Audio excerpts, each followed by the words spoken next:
एवमेशासोऽप्पा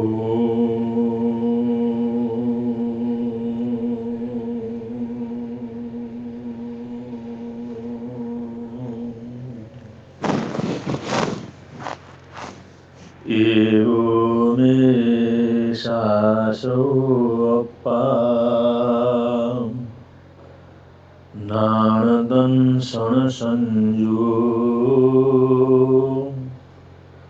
शेषामे बहिराभावा शब्दे संयोगलक्षणा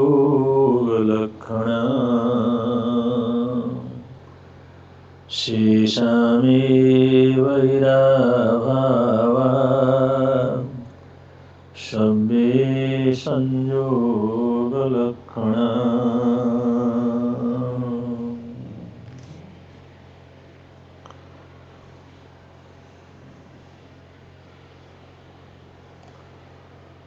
हमारा देश आजादी के अमृत महोत्सव की तरफ आगे बढ़ रहा है। हम आजादी का अमृत महोत्सव मनाने की तैयारी कर रहे हैं और ये दीपावली प्रकाश का पर्व सच्चे अर्थों में राष्ट्रीय जागरण का त्योहार है।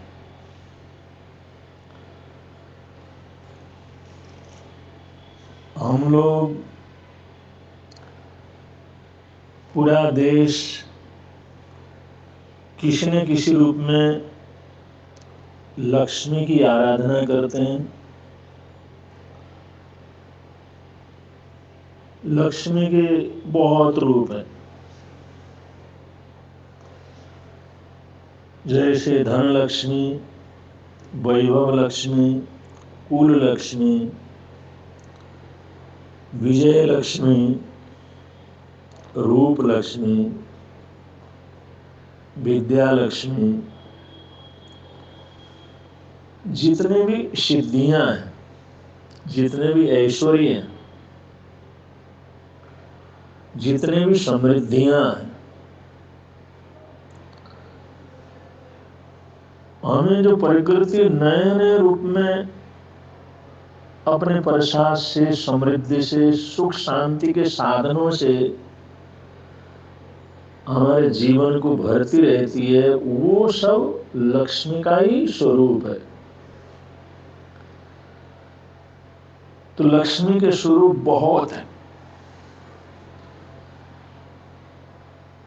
और इस लक्ष्मी के स्वरूप में सबसे बड़ी अगर कोई लक्ष्मी है, जहां जाकर के सारी लक्ष्मियां समाहित हो जाती हैं, वह है राष्ट्र लक्ष्मी।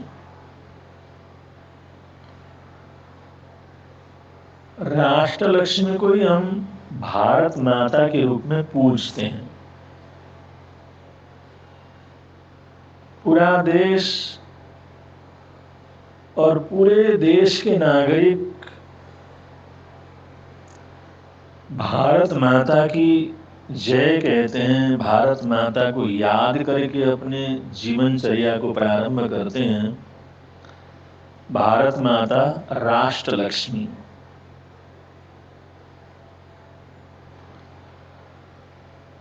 और इस राष्ट्र लक्ष्मी की जो शक्ति है अपरंपार है। राष्ट्र लक्ष्मी का जो वैभव है वो भी अपरंपार है। तो हमने इस दीपावली पर्व पर सभी लक्ष्मियों के साथ विशेष रूप से राष्ट्र लक्ष्मी की आराधना को भूलना नहीं है, याद रखना है। अगर राष्ट्र लक्ष्मी प्रसन्न होगी तो हमारे राष्ट्र की सामाजिक आर्थिक व्यवस्थाएं, वैचारिक सद्भावनाएं, दार्शनिक विचारधाराएं, इन सब की उन्नति संभव है। इन सभी राष्ट्रीय वैभवों को अधिक से अधिक बढ़ाने के लिए राष्ट्र लक्ष्मी की आराधना, राष्ट्र लक्ष्मी की साधना बहुत आवश्यक। हमारे देश की संस्कृति वसुधैव कुटुंबकम की संस्कृति रही है। हम बृहद राष्ट्र के नागरिक हैं। बृहद भारत हमारा प्राचीन इतिहास है और ज्वाजल्यमान सुंदरतम इतिहास है। और उस समय भी बहुत बार प्राचीन साहित्य में राष्ट्र लक्ष्मी की आराधना साधना करते हुए प्रार्थना की गई है। जैसे ये छोटा सा सूत्र करीबन करीबन हमारी भारतीय संस्कृति में रचा पचा हुआ सूत्र है, जिसे करीबन करीबन सब जगह बोला जाता है। उसके प्रार्थना के अत्यंत सुंदर शब्द ये हैं, देवी माता से, राष्ट्र लक्ष्मी से, वो लक्ष्मी के सबसे बड़े स्वरूप से हमारे ऋषि मुनियों ने, हमारे बुजुर्गों ने, उस पीढ़ी के लोगों ने ये प्रार्थना की है, रूपम देहि, जयम देहि, यशो देहि, द्विषो जहि। ये प्रार्थना और छोटी सी प्रार्थना है, लेकिन ये बहुत बड़ी प्रार्थना है। शब्द छोटे हैं लेकिन गागर में सागर समाया हुआ है। अगर ये प्रार्थना हर नागरिक के जीवन में उतर जाए, ये प्रार्थना हमारी जीवनचर्या बन जाए, ये प्रार्थना हमारे को याद रहे, तो हम अपने राष्ट्र को सभी प्रकार की समृद्धियों के साथ सारी दुनिया के शिखर तक पहुंचा सकते हैं। इस प्रार्थना में कहा गया है, रूपम देहि, हे माता हमें रूप दे, जयम देहि, जय दे, यशो देहि, यश दे, और द्विषो जहि, हमारी जीवन की बुराइयों को नाश कर दे, नष्ट कर दे।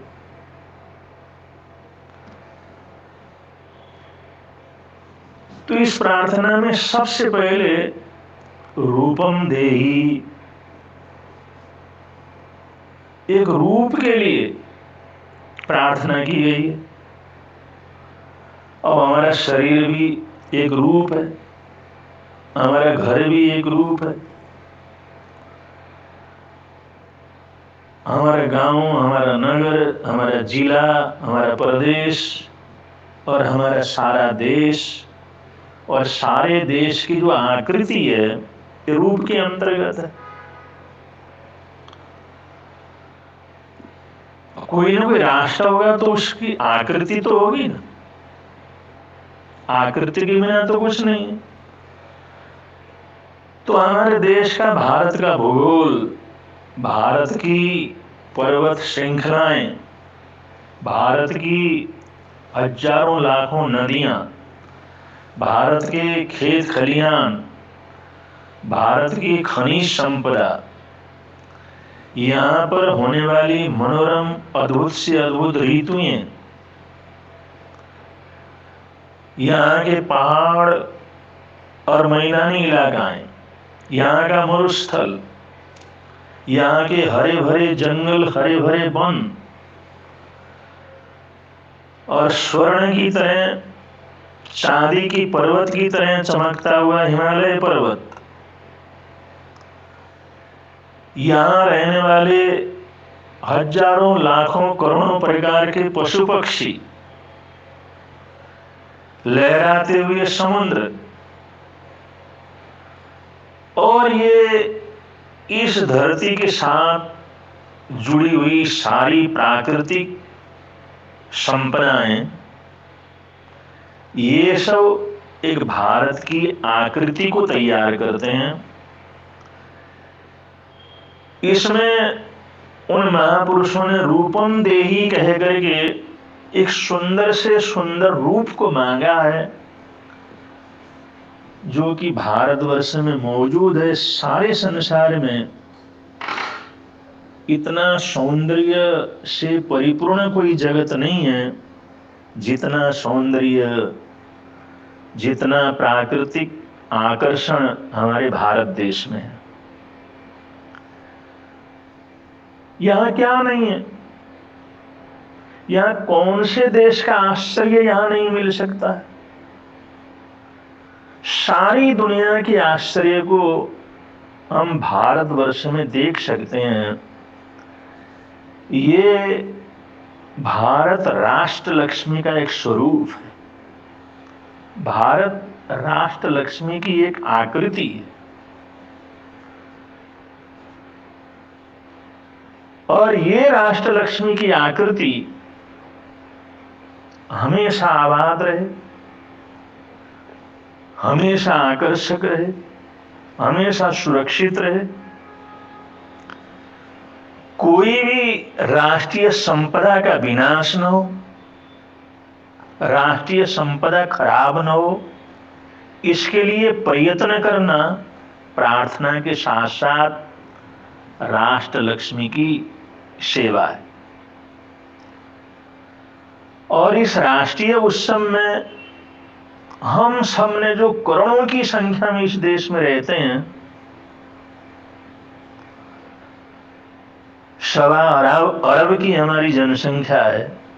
हम सब का आचरण ऐसा होना चाहिए, हमारा राष्ट्र प्रेम ऐसा होना चाहिए, राष्ट्र के प्रति सद्भावना ऐसी होनी चाहिए जिससे ये हमारे राष्ट्र का जो रूप है, राष्ट्र की आकृति है, राष्ट्र का सौंदर्य है, इस राष्ट्र का लालित्य है, वो किसी भी प्रकार से बदरंग न हो, किसी भी तरह से खराब न हो, विभत्स न हो।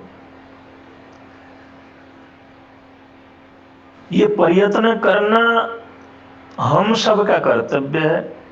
और इस प्रयत्न में तभी हम सफल हो सकते हैं जब राष्ट्र लक्ष्मी का आशीर्वाद हमारे ऊपर हो, राष्ट्र लक्ष्मी की कृपा दृष्टि हमारे ऊपर रहेगी, तो हम लोग इस राष्ट्र के स्वरूप को, इसकी आकृति को, इसके आकर्षण को हम सुंदर से सुंदर बना सकते हैं और आगे से आगे उसको बढ़ा सकते हैं। इस प्रार्थना का दूसरा रूप है जयम देही, कि हे मां हमें जय प्रदान करे। जय के बिना, जीत के बिना तो दुनिया के अंदर कुछ भी नहीं है। जय तो चाहिए, जीत तो चाहिए। जय के बिना राष्ट्र की हम कल्पना भी नहीं कर सकते। धर्म, अर्थ, काम, मोक्ष, 4 पुरुषार्थ में जो हम विजयी होते हैं तो राष्ट्र की जय होती है। यहाँ धर्म भी हो, अर्थ भी हो, काम भी हो और मोक्ष भी हो। इसलिए पुरुषार्थ तो हम सबको करना होगा, हम सबको उसी तरह का आचरण करना होगा। ये जीवन के संग्राम में जीतने के लिए हमने आगे बढ़ना होगा। इस जय को प्राप्त करने के लिए, जयम देही, इसको सार्थक करने के लिए उस माता से हमने प्रार्थना करना है कि हम भयमुक्त हों, हम पराक्रमशील हों, हमारे जीवन में हमेशा हौसला बना रहे, हम हर कठिन परिस्थितियों को आराम से जीत सकें, बुरी से बुरे परिस्थितियों में जय को प्राप्त कर सकें। ऐसी भावना, ऐसी प्रार्थना और ऐसा पुरुषार्थ हमारे जीवन में होना बहुत आवश्यक है। राष्ट्र लक्ष्मी ने उन वीरों को बहुत बड़ी ताकत थी जिन लोगों ने योद्धाओं के रूप में, राजनैतिक नेताओं के रूप में, जनता को नेतृत्व देने वाले वीर पुरुषों के रूप में, वीर बहादुर योद्धाओं के रूप में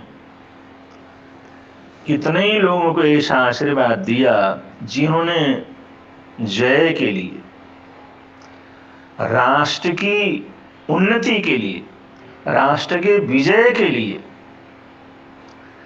राष्ट्र को हार से बचाने के लिए उन्होंने अपने प्राण तक की बलिदान दे दिया, हंसते हंसते अपने प्राण छोड़ दिए।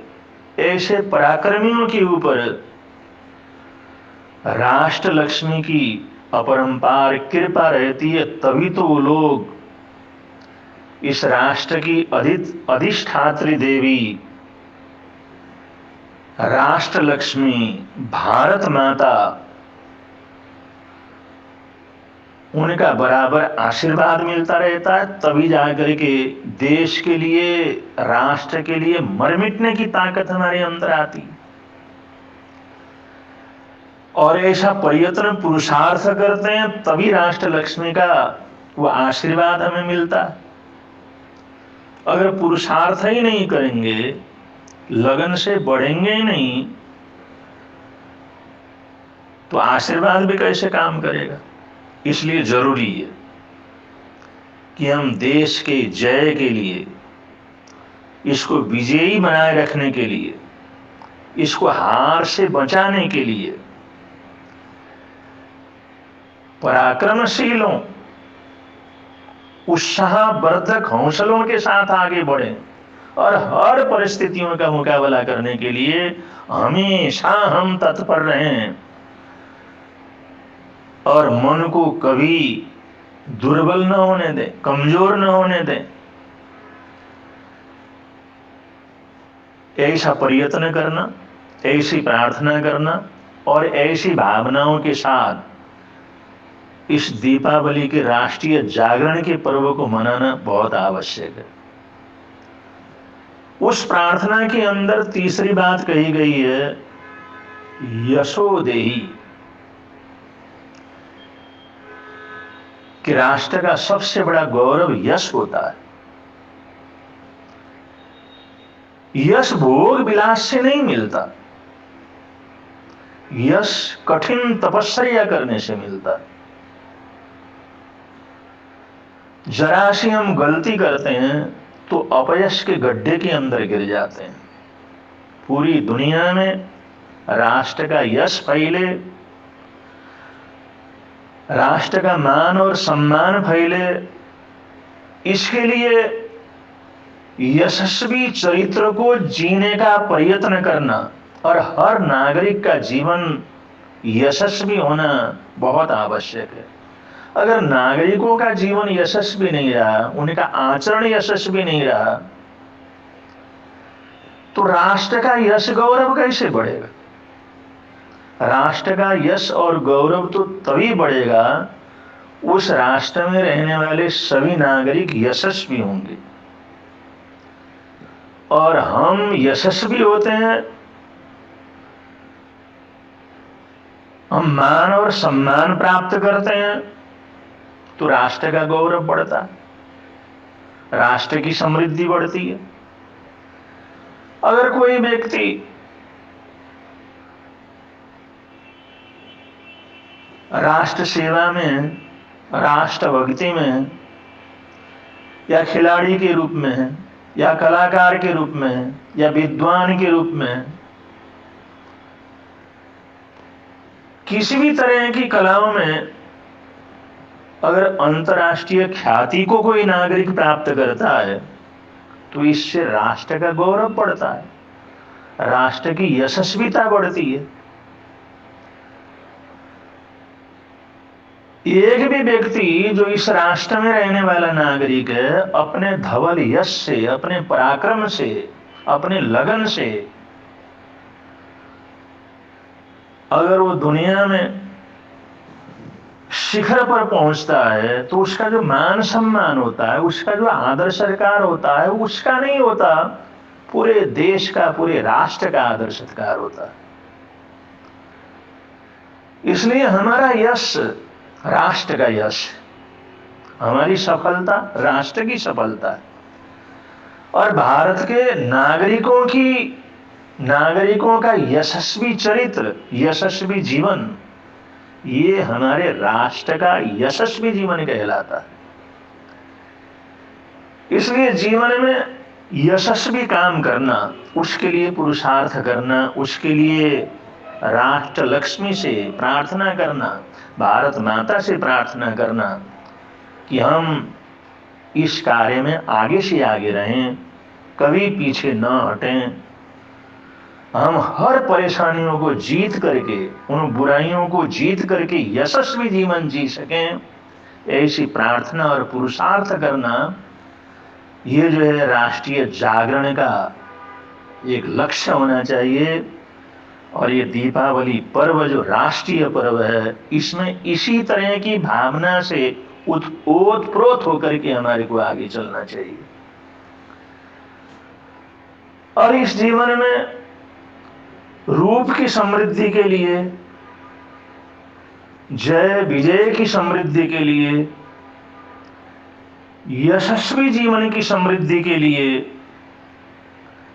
अनेक प्रकार की बुराइयों को जीतना, उसको नष्ट करना बहुत आवश्यक है। अगर हम अपने जीवन की अज्ञान को नष्ट नहीं करेंगे, जीवन की अपवित्र भावनाओं को जो है नष्ट नहीं करेंगे, बुरे सोच को नष्ट नहीं करेंगे, तो ये बुराइयां अगर बढ़ेंगी तो ये बुराइयां तो हमारे जीवन की सारी अच्छाइयों को नष्ट कर देंगी। इसलिए आखिर के अंदर ये प्रार्थना की गई है, आखिर के अंदर ये जो भावना भाई गई है, दिविशो जयी, कि हमारे जीवन में जो भी अशुभ है वो नष्ट हो जाए। हे माँ, हमारे जीवन का जो भी अशुभ है उसको उखाड़ करके फेंक दे, उसको नष्ट कर दे। हमारे जीवन की बुराइयां, हमारे जीवन का ज्ञान हमारे जीवन का सबसे बड़ा शत्रु है। हमारे जीवन में जो घृणा है, क्रोध है, ईर्ष्या द्वेष है, तरह तरह की तृष्णाएं हैं, तरह तरह की वासनाएं हैं जो अनावश्यक है, जिसकी कोई जरूरत नहीं है, ऐसी इच्छाएं, ऐसी वासनाएं, ऐसी तृष्णाएं, उन सबको उखाड़ फेंकना बहुत जरूरी है कि इस राष्ट्रीय गौरव को आगे बढ़ाने के लिए। वरना ये बुराइयां हमारे जीवन में उन सभी सद्गुणों को नष्ट कर देंगी, तो राष्ट्र का यश, राष्ट्र का गौरव कैसे बढ़ेगा। इसलिए बुराइयों को पालना, बुराइयों के अंदर जीना, बुराइयों का पक्ष करना, ये आत्मघातक है। बुराइयों के साथ चलने वाला राष्ट्र भक्ति या राष्ट्र लक्ष्मी उसको कृतार्थ कैसे कर सकता है। बुराइयों के ऊपर चल करके राष्ट्र लक्ष्मी का आशीर्वाद, भारत माता का आशीर्वाद हम कैसे प्राप्त कर सकते हैं। अगर हमारा जीवन अपवित्र है, दुनिया भर की बुराइयों से भरा हुआ है, तो दिव्य आत्माओं का सद्भाव, उनकी प्रसन्नता, उनकी कृपा दृष्टि हमारे ऊपर कैसे पड़ सकती है। इसलिए हमारे जीवन की दुर्भावनाएं नष्ट हो, मलिनताएं नष्ट हो, अविवित्रताएं नष्ट हो, अकर्मण्यता हमारे जीवन की नष्ट हो, ये बहुत आवश्यक है। तभी हम सच्ची प्रगति कर सकते हैं, तभी हम श्रेष्ठ रूप को प्राप्त कर सकते हैं, तभी हम श्रेष्ठ जय के अधिकारी हो सकते हैं, तभी हम यशस्वी हो सकते हैं। जब इन सभी जीवन की बुराइयों को दूर करने का प्रयत्न करेंगे, लड़ेंगे, अगर हम प्रयत्न करेंगे प्रार्थना के साथ, उन बुराइयों का मुकाबला करने के लिए, उनको नष्ट करने के लिए चलेंगे, तो दैव शक्ति, वो भारत माता, वो राष्ट्र लक्ष्मी हमें ऐसी ताकत देगी, ऐसा बल देगी, ऐसी शक्ति देगी कि हम हर हालात के अंदर हर बुराइयों को दूर करने में समर्थ हो जाएंगे, सार्थक हो जाएगा हमारा जीवन। तो ऐसे अगर हम इस दीपावली महापर्व को एक सामान्य वातावरण से ऊपर उठ करके राष्ट्र लक्ष्मी की आराधना के रूप में, राष्ट्र लक्ष्मी की साधना के रूप में अगर इसको मनाएंगे, इस भावना के साथ इस पर्व से जुड़ेंगे, तो ये हमारा आजादी का अमृत महोत्सव मनाना सार्थक होगा और हम भारत माता के लिए श्रेष्ठ पुत्र सिद्ध होंगे। ऐसा करने का प्रयत्न हमें हर हालात के अंदर करना चाहिए। ये करना हम सबका अपना कर्तव्य है। इस कर्तव्य को पालन करके एक अच्छे श्रेष्ठ नागरिक बनने का हम प्रयत्न करें, इसमें कामयाब हों। ऐसी भावना भा करके चलेंगे तो जैसा चाहेंगे, जैसा हमारा मनोभाव होगा, जैसी हमारी रुचि होगी, अंतर्मन से जो चाहेंगे वो सब हम बन सकेंगे। और अंतर्मन से चाहेंगे तो राष्ट्र को जैसा भी बनाना चाहें बना सकेंगे। इससे हम सुखी नहीं, सारा देश सुखी होगा, सारे कौम सुखी होंगे। सिर्फ अपना देश नहीं, पूरे विश्व का कल्याण इसके अंदर सदेगा। इन मंगल कामनाओं के साथ, सद्भावनाओं के साथ अपने वक्तव्य को विराम दे रहे हैं। बोलिए भगवान महावीर स्वामी की जय।